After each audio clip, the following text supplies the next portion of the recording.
Welcome to my new vlog. আজকে আমরা সকাল সকাল মন্দিরে চলে গেছিলাম, জগন্নাথ মন্দিরে। তো ওখানে মোবাইল অ্যালাউ ছিল না বলে আর ভিতরে মোবাইল নেওয়াও হয়নি।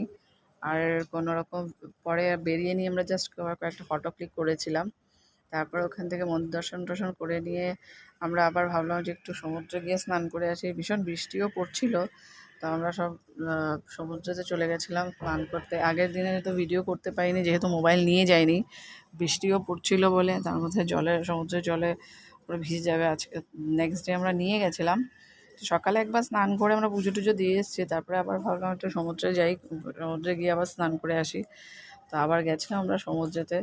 যে বৃষ্টি পড়ছিল যেহেতু কি বলে মোবাইলের ক্যামেরাতে দেখো ঘোলাটে ঘোলাটে হয়ে আছে পিকচারগুলো, ঠিক মতো বোঝা যাচ্ছে না, ঘোলা ঘোলা হয়ে আছে। তো উপর এদিকে বৃষ্টি পড়ছে, এদিকে সমুদ্রের জলও ছিটছিল। তো কাভার লাগানো ছিল, কাভারটার মধ্যে যেহেতু বৃষ্টি পড়ছিল বলে তো কি বলে ওটা ঠিকঠাক ক্লিয়ারলি ভিডিওটা উঠেনি।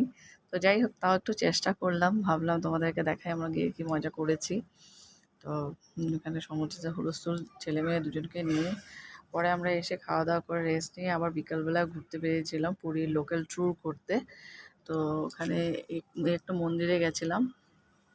তো মন্দিরটা দেখেছো কি সুন্দর একটা অসুরের মুখ বানানো আছে।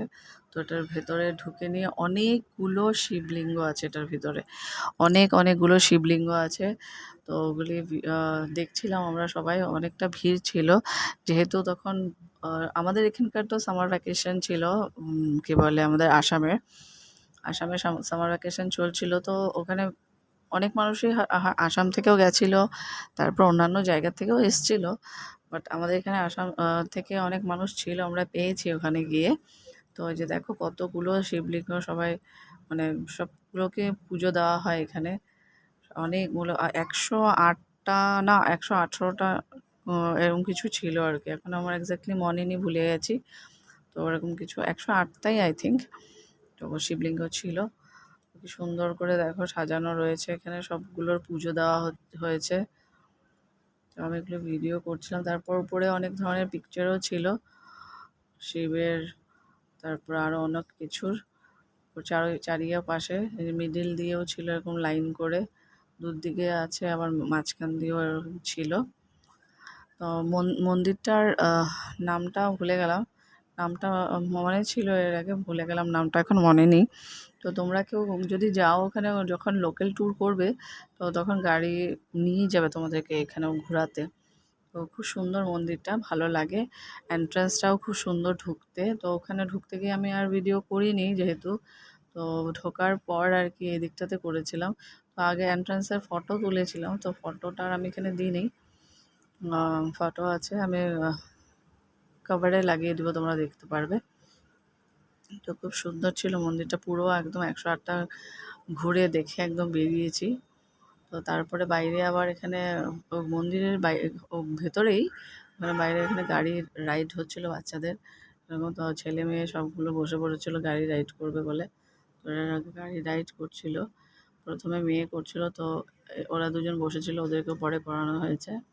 তারপরে আমরা এখানে চলে গেলাম আরেক জায়গায়, তোমার হলো গৌড় আশ্রম।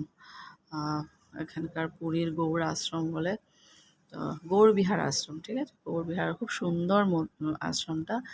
অনেকগুলো মানে স্ট্যাচু বানানো আছে, খুব সুন্দর। ভিডিও করেছি আমি যতটুকু পেরেছি। পুরোটা ঘুরে ঘুরে, অনেকটা বড় এরিয়া, অনেকটা ঘুরতে হয়। তো অনেকটা ঘুরে ঘুরে আমি করেছি ভিডিও তোমাদেরকে দেখানোর জন্য। খুব সুন্দর আশ্রমটা, তোমরা গেলে পরে দেখতে পাবে নিজেরাই। তো এখানে দেখো অনেক বড় একটা বজরংবলীর একটা অনেক বড় মূর্তি বানানো আছে। আর মানে বজরংবলীর সামনের দিকে এই যে রাম দাঁড়ানো, আর এদিকে বজরংবলী অনেকটা বড়। মানে যে আমি অনেক দূর থেকে তুলেছি, অনেকটা দূরে আছে বজরংবলী মূর্তিটা।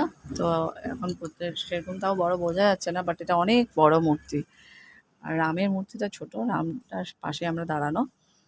তো বজরংবলীটা অনেকটা বড়, দেখো বুঝতে পারছো হয়তো। তো তারপর আমরা ঘোরাঘুরি করে চলে আসলাম। তারপরে একটু মার্কেটিং করলাম সমুদ্রের পাড়ে, বিচের পাড়ে তো অনেক দোকানপাট বসে তোমরা জানোই। তো মার্কেটিং করলাম, ওখানে খাওয়া দাওয়া করলাম, আবার একটু মাছ ভাজা, এটা ওটা। তারপরে মার্কেটিং করেছি, অনেক কিছু কেনাকাটা করেছি। রোজই কেনাকাটা করা হচ্ছিল, তো আজকে ওই ভিডিও করেছি আর কি। তো তারপরে ছেলে মেয়ে দুজনে খেলছে। ওরা এখানে কী বলে বালির মধ্যে, বালিতে গামলা কী বলে বালিতে যেগুলি দিয়ে খেলে আর কি, তো ওগুলি কিনে নিয়েছে দুজনে নিয়ে এবার বালিতে খেলা শুরু করে দিয়েছে। ঘর বানাচ্ছে, কী বানাচ্ছে, তার মধ্যে ওখানে আবার কি জিনিসও ছিল আর কি, যেগুলি বালিতে এরকম বসিয়ে দিলে ওগুলি আকার মানে কচ্ছপ, তারপর আরও ডলফিন এইসবের প্লাস্টিকের এসেছিলো।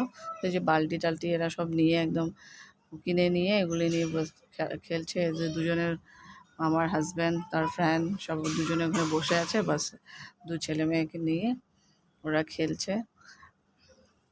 আর আমার ছেলে আমার কোলেই বসে আছে, ওরা দুজন খেলছে, ওদিকে দেখছে। ওকে বলছে তুই যা ওদের দাদা দিদিদের সাথে একটু খেলে নে, ও নামবে না। ওর নাকি বালি জুতোয় লেগে যাবে, ওর জুতো নোংরা হয়ে যাবে, সেজন্য নামবে না আমার কোলের থেকে। ও বালিতে নামতে